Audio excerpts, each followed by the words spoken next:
के पाठ्यक्रमों में शामिल हैं तो केवल बौद्ध और दर्शन और धर्म तक ही सीमित नहीं, बल्कि ये इतिहास के साथ साथ जो आज का इकोसिस्टम है और पर्यावरण की भी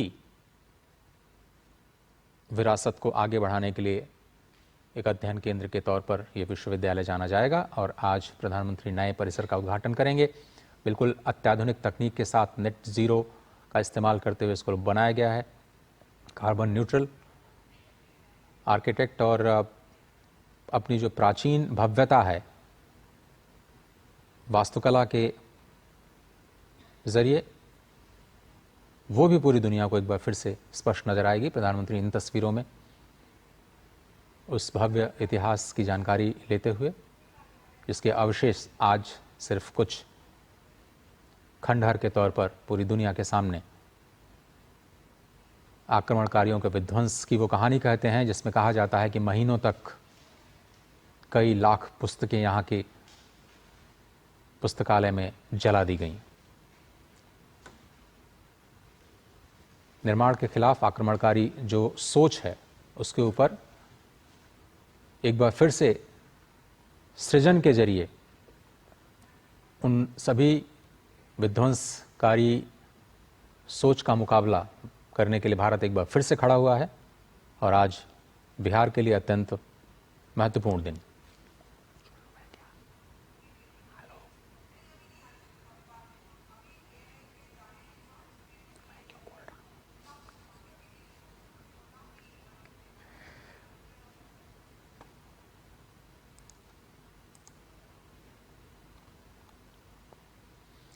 और एक वक्त था जब बिहार का नालंदा विश्वविद्यालय दुनिया के लिए शिक्षा का सबसे बड़ा केंद्र हुआ करता था।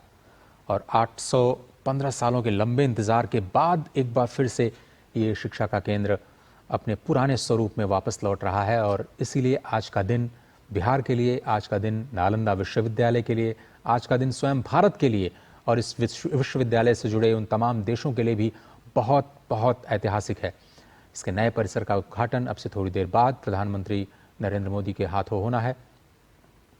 पूर्व राष्ट्रपति डॉक्टर एपीजे अब्दुल कलाम के सपनों का नालंदा विश्वविद्यालय अब साकार रूप ले रहा है। जैसा कि हमारे संवाददाता बता रहे थे कि सबसे पहले पूर्व राष्ट्रपति डॉक्टर एपीजे अब्दुल कलाम ने इसके प्राचीन गौरव को वापस लाने की मंशा जताई, जिसके बाद बिहार में कैबिनेट में इसको मंजूरी दी गई।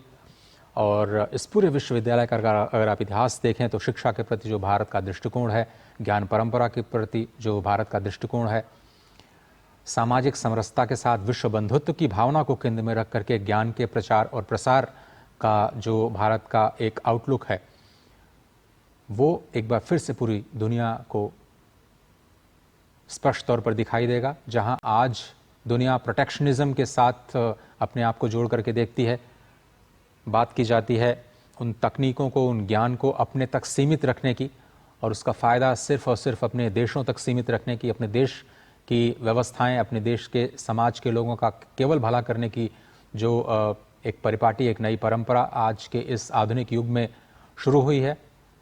इसमें विकसित देश सबसे अग्रणी नज़र आते हैं, जो तकनीक को, जो शिक्षा को, जो ज्ञान परंपरा को बिल्कुल अपने तक सीमित रखना चाहते हैं और उसको पूरी दुनिया के साथ साझा करने में विश्वास नहीं रखते। और अगर विश्वास रखते भी हैं, शेयर करते भी हैं, तो एक बड़ी कीमत पर, ऊंची कीमत पर। लेकिन आज